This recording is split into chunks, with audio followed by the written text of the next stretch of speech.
Hello दोस्तों, मैं आपकी रात का हमारे यूट्यूब चैनल पे आप सभी का बहुत बहुत स्वागत है। आज एक सुंदर सा माता जी का भजन लाई हूँ। नवरात्रि की आप सभी को बहुत बहुत शुभकामनाएं। मेरे चैनल से जितने भी दर्शक जुड़े हुए हैं सभी को मैं तहे दिल से धन्यवाद करती हूँ और माता रानी से प्रार्थना करती हूँ सबके घर में सब कष्ट दूर करें और खुशियाँ भर भर कर दें, सबको सहाल रहें। तो आप लोग एक गीत सुनिए जिसमें माता रानी हमारे दरवाजे खड़ी हैं, हमें उनका स्वागत करके अपने घर के अंदर लाना है। तो चलो हम सब मिलकर के माँ भगवती का स्वागत करते हैं। बोलो जय माता दी। सातो बहनी झूले ली झूला नवा अंग सपनवा देख्यऊ हे मैया। सातो बहनी झूले ली झूला नवा सपनवा देख्यऊ हे मैया। द्वारा पे गणपति चक्कर लगावे, द्वारा पे गणपति चक्कर लगा। रिद्धि सिद्धि नाचली अंगनवा सपनवा देख्यऊ हे मैया। रिद्धि सिद्धि नाचली अंगनवा सपनवा देख्यऊ हे मैया। सातो बहनी झूलेली झूलनवा सपनवा देख्यऊ हे मैया। द्वारा पे विष्णु जी चक्र चलावे, द्वारा पे विष्णु जी चक्र चलावे।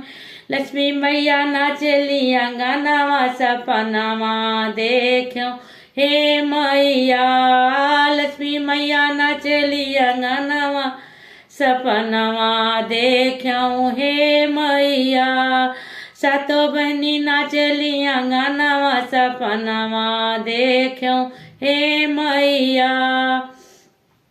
द्वारा पे कान्हा जी मुरली बजावे, द्वारा पे कान्हा जी मुरली बजावे। राधा रानी नाचली अंगनवा सपनवा देख्यऊ हे मैया। राधा रानी नाचली अंगनवा सपनवा देख्यऊ हे मैया।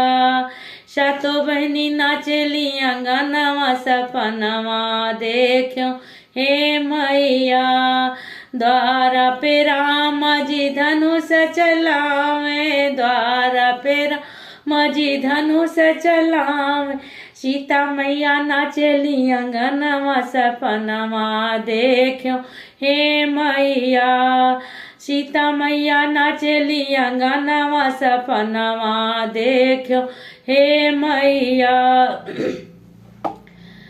द्वारे पे भोले बाबा डमरू बजावे, द्वारे पे भोले बाबा डमरू बजावे। गौरा मैया ठुमके अंगनवा सपनवा देख्यऊ हे मैया।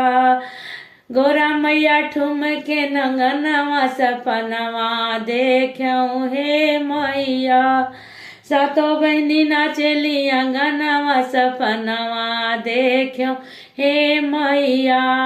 सातो बहनी नाचली अंगनवा सपनवा देख्यऊ हे मैया।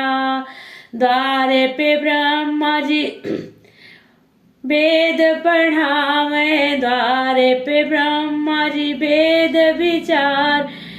सरस्वती नाचली अंगनवा सपनवा देख्यऊ हे मैया। सरस्वती नाचली अंगनवा सपनवा देख्यऊ हे मैया। सातो बहनी नाचली अंगनवा सपनवा देख्यऊ हे मैया।